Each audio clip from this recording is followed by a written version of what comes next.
blessing already tonight. Már áldás volt ez a mai este. I love to hear you all sing. És úgy szeretem hallgatni, hogy így együtt éneklünk. When David comes and sings in college chapel, És amikor Dávid jön és a főiskolán, amikor van ilyen istentisztelet, és ott énekel, he forgets that he's not in Hungary. akkor elfelejti, hogy nem Magyarországon van. We all can hear David. Tehát mindnyájan halljuk Dávidot. But that's good. De ez jó. I always have enjoyed that. Now, Mindig élvezem. the college sings very well, Nagyon jól énekelnek ott a főiskolán. but David's a cut above. Ezen is túl tesz. So that's a real blessing.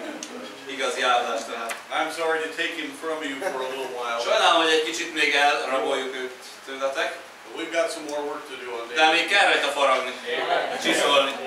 And he's got some real important things that he can do for us. Fontos dolgokat fog tudni ott is tenni. Amen.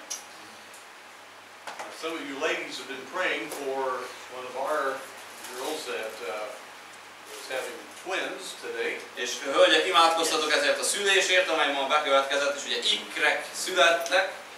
Well, a few hours ago, two little boys came in the world. Néhány órával ezelőtt világra jött a két kisfiú, Abraham Michael and Asher James. és Asher James, úgy hívják őket. And everything has gone very well. Minden jól ment, jól zajlott.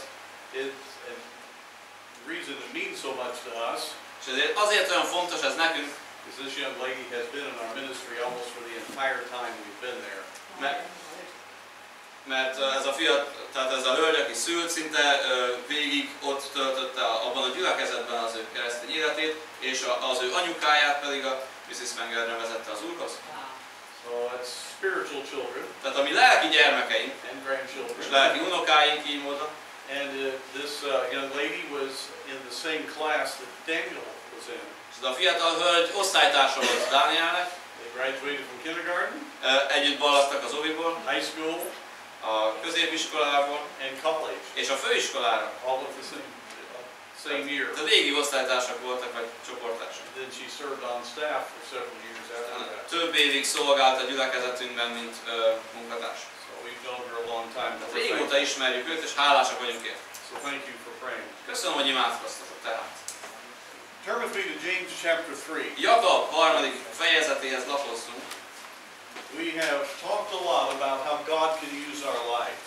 Sokat beszéltünk arról, hogy Isten hogyan tudja használni az életünket. But I'd like to talk about a subject that affects all of us. De most egy olyan témát szeretnénk megvizsgálni, ami mindannyiunkra hatással van. And it's one that we must understand reveals who we are spiritually. Amit muszáj megértenünk, mert ez megmutatja, hogy lelkileg hol állunk. Tonight I want us to look at the importance of God controlling our tongue. Nézzük meg ma este annak a fontosságát, hogy Isten megzabolázza a nyelvünket. We've talked to the men about their role as a husband and father. Beszéltünk a férfiakkal, hogy milyen apai és férji szerepük van. The ladies have been also taught. A hölgyek is tanultak erről. We've talked about being a blessing and a testimony to people. És arról, hogy hogyan lehet az ember áldás és bizonyságtétel. Our tongue is either a tool for good or for evil. És a mi nyelvünk az vagy a jó, vagy a rossz eszköze lesz. So I trust that we will be honest with ourselves tonight. Hát hiszem, hogy most saját magunkkal őszinték leszünk ma este. Are we a blessing? Áldások vagyunk? Or are we hurtful Vagy fájdalmat okozunk by the use of our tongue? a nyelvünk használatával. A young lady once said to the great evangelist leader John Wesley, Egy fiatal hölgy azt mondta a nagy evangélistának, leader John Wesleynek, I think I know what my talent is. hogy azt hiszem, hogy tudom, hogy mi az én talentumom. Well, he was interested. He said, tell me. Azt mondta, na mi? Mondja el. She said, I think it's to speak my mind. Szerintem az az, hogy ami a szívemen, az a számom. Tehát mindent kimondok, amit gondolok. He answered, I do not think God would mind if you buried that talent. Azt mondja erre, hogy Isten nem hiszem, hogy bánná, hogyha elásnád jó mélyre ezt a talentumodat. There's some things that we need to bury for sure. Tehát van olyan dolog, amit jobb lenne elásni inkább. If you would read verses 1 and 2, please. Olvassuk el az első két verset, Jakab 3. fejezeténél, atyám fiai, Ne legyetek sokan tanítók, tudván azt, hogy súlyosabb ítéletünk lészen, mert mindnyájan sokképpen vétkezünk. Ha valaki beszédben nem vétkezik, az tökéletes ember. Képes az egész testét is megzabolázni. How you talk tells us much about who you are. Hogy hogyan beszélsz, az rengeteget elárul arról, hogy te ki vagy. You can claim to be something, Állíthatsz magadról bármit, but how you talk and the content of what you say and how you say it speaks loudly as to who you really are. de az, hogy mit mondasz, és hogy azt hogyan mondod, az sokkal többet árul el arról, hogy ki vagy. So we see here that we are warned about talking negatively about someone else. Tehát bennünket itt figyelmeztet arra, hogy másokról ne beszéljünk negatívan. You see, we all have the propensity to be exalted above someone else. Tudjátok, mindenkiben megvan ez a hajlam, hogy felmagasztalja magát mások fölé. Our ambition ought not to be someone who controls others. De a mi ambíciónk ne az legyen, hogy tudjunk másokat irányítani. Don't desire to be a master. Ne arra vágyjunk, hogy uralkodjunk mások felett, But instead, de ehelyett realize that it is our goal to lift people up, not bring them down. ismerjük fel, hogy a célunk az, hogy az embereket felépítsük, és nem az, hogy leromboljuk a szavainkkal. Right here at the beginning, I want to give you a thought that I want you to hold on to. Az elején szeretnék leszögezni valamit, amit jegyezzünk meg egész a végéig.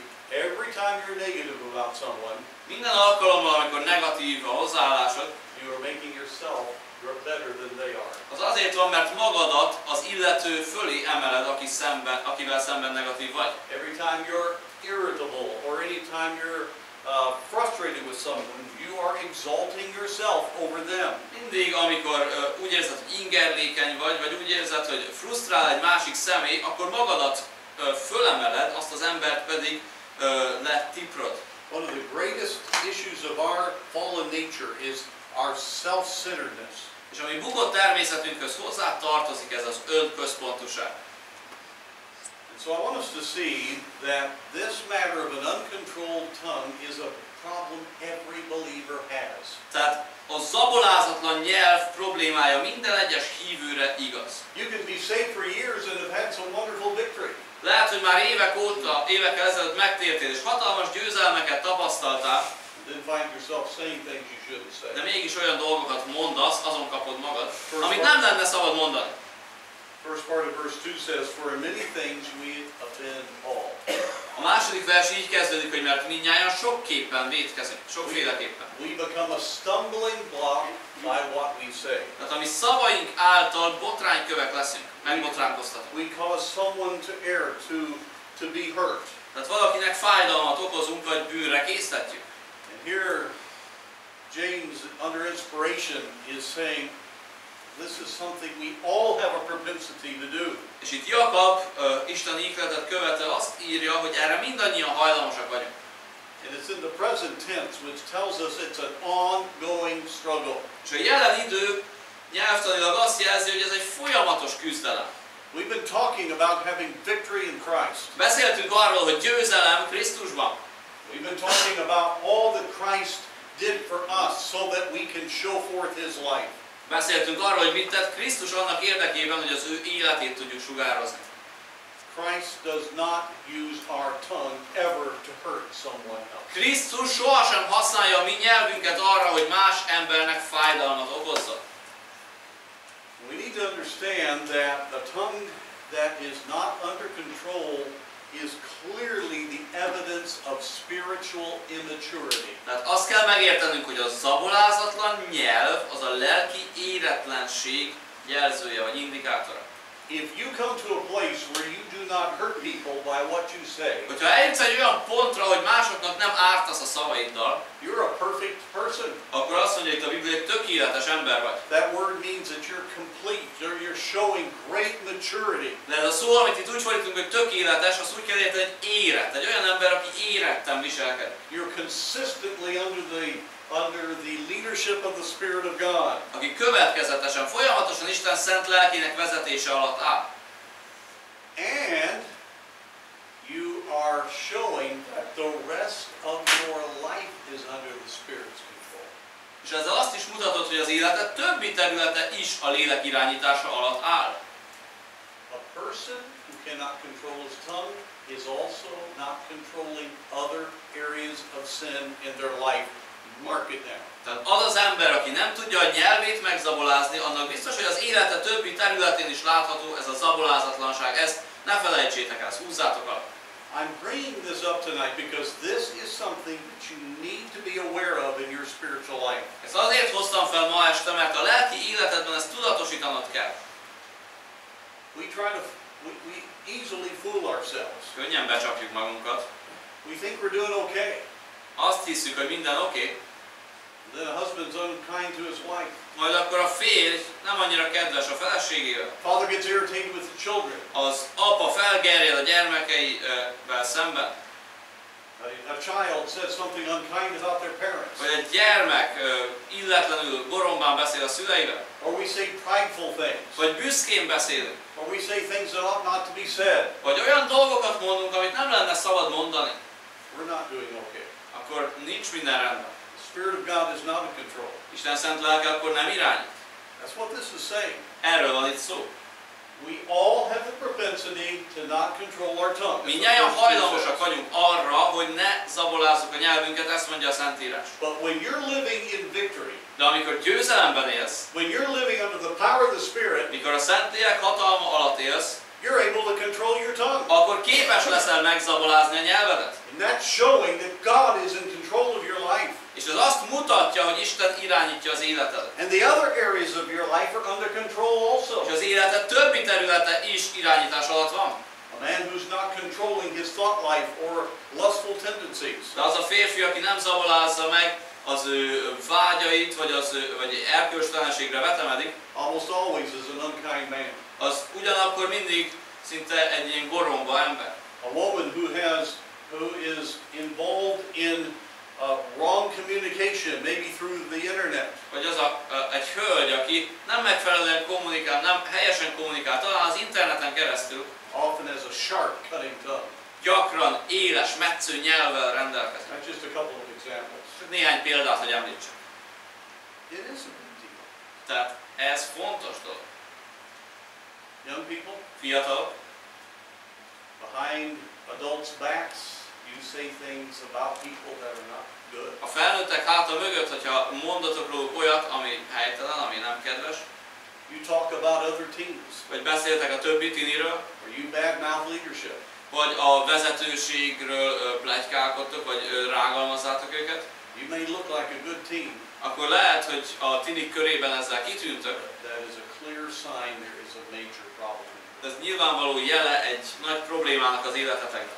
So learn to use this reality as a evidence of where you are spiritually. Tehát tanuld meg azt, hogy a nyelvet használata az egy indikátor, az egy jelzés arra nézve, hogy állsz a lelki életedben. There was a great American Baptist pastor a century ago named George Truett. Volt egy nagy amerikai, egy baptista pásztor, aki George Truettnak hívtak. He loved preaching the gospel. Nagyon szerette hirdetni az evangéliumot. He was a man of God. Isten embere volt. And he had an illness and he went into a coma. Megbetegedett és kómába esett. He was not in control consciously of what he was saying. És nem volt tudatánál, tehát nem tudta, hogy mit beszél. The entire time that he was in that coma. De amíg ő kómában volt, tehát hogy tudattalan állapotban volt, he was pleading with people to be saved. Így könyörgött az embereknek, hogy térjenek meg. I've known many people who begin to have dementia. Sok embert ismerek, akinél ez az időskori demencia kialakul. And it's awful some of the things that they'll say because of their heart. Rettenetes dolgokat mondanak a szívük miatt. But I've known other godly people that it's just glorious to hear what they say when even they're not in control. De ismerek olyan embereket is, akik nagyon istenfélő életet éltek, és ha bár már nincsenek tudatuknál, gyönyörű dolgokat mondanak. My dear grandmother, who I talked about her prayer life. Kedves nagymamám, akinek az ima életéről beszéltem már. For a number of years had dementia. Több éven át küzdött a demenciával, időskori elmúlással. She couldn't remember any of us. nem emlékezett egyikünkre se, az a gyermekeire, unokáira, stb. But she knew how to pray. De imádkozni tudott. Her tongue was used to talk to God. Tehát a nyelvét arra használta, hogy Istenhez beszéljen. She even forgot his name. Elfelejtette a nevét is. God's name. Isten nevét. She called him that good fellow. Úgy hívta, hogy az a jó valaki. And but she was praying to God. De hozzá imádkozott. My brother Jim. Jim az én testvérem, az öcsém. He is an evangelist. Ő evangélista. You got to have him here sometime. Őt is hívjátok meg. Yes. It's hard to get him, but you. Nehéz, úgyhogy 2038-ra. I got to warn you though. You better get right before you come. De hozzátok rendbe magatokat, mielőtt őt ide hívjátok. But anyway, my brother and sister-in-law had longed for children for years, so had lost a number of children. Szóval testvérem, sógornőm éveken át szerettek volna gyermeket, sok vetélésük volt. They went down to see my dear grandmother. És elmentek meglátogatni a nagyanyámat. My uncle, who was taking care of her, warned them that they wouldn't recognize her at all. És a bácsikám, aki ugye gondját viselte a mamának, ő figyelmeztette őket, hogy föl sem fogja ismerni majd őket. And so they went down there and they were shocked when they saw her. Tehát bementek a nagymamához, és meghökkentette őket a látvány. But he asked her to pray that they would have children. De megkérte a mamát, hogy imádkozzon azért, hogy lehessen gyermekük. And she did. És imádkozott. Then when she finished praying, És amikor befejezte az imát, she said, 1, 2. azt mondta, hogy 1, 2. And so És this was actually not to my brother, actually to my uncle a little bit later. That's good. 1, maybe 2. és ezt később mondta a bácsikámnak, hogy 1, talán 2. And so my uncle told them about that. És What she said. a bácsikám elmondta a testvéreméknek, hogy mit mondott a mama. And they had 1. És utána lett 1, They had 2. 2. But there was a part of that he found out a little bit later. De volt egy olyan részlet, amit csak később tudott meg. She said 1, 2, maybe 3. Hogy azt mondta a mama, hogy 1, 2, talán 3. And they have three little girls, 3 fine young ladies. És now. most már ugye 3 kislányuk született, és ők 3 csodás fiatal hölgyé cseperedtek. What did her tongue tell you about her in her dementia? Tehát mit árult el az ő nyelve, még a demencia időszakában is ő róla? She knew her God. Hogy ismerte Isten? The tongue is important. A nyelv fontos. Not a small matter. In fact, that's exactly what it says here. Nem apróság, és ezt olvassuk itt.